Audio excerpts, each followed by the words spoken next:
Yes, bana, moja kati ya video ya muziki ambayo naisubiri kwa hamu sana ni video ya wimbo wa hiyo, wimbo wa msanii D-Voice akiwa amemshirikisha bosi wake Diamond Platnumz, Simba la Masimba Dangote, CEO wa WCB Wasafi, si ndio? Sasa kitu pekee ambacho naweza nikakisema, hii video ikitoka huenda pia itakuwa video kubwa kuwahi kutokea kwenye singeli. Kwa sababu gani? Inahusisha figa mbili.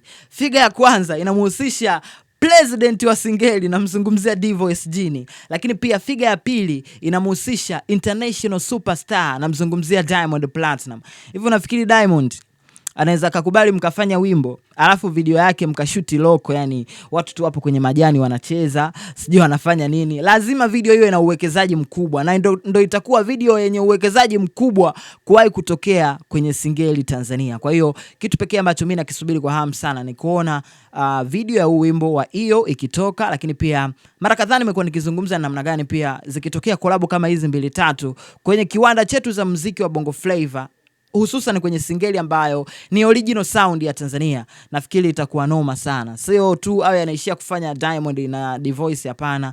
Wa mix pia, siku tuje tusikie tu bana Dula Makabila featuring Diamond Platinum, au Mzee wa Bwaksi featuring Diamond Platinum, au siku tuje tusikie nani yule wanamuitaga yule jamaa na trending sana TikTok, yule anaimbaga singeli anaitwa nani?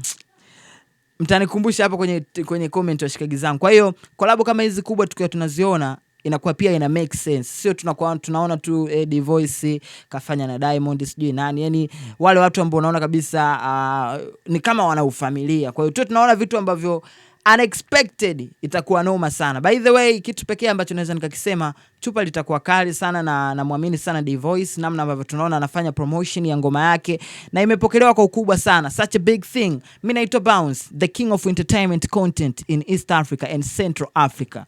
Mnaubishi kwenye hilo? Haina hiyo.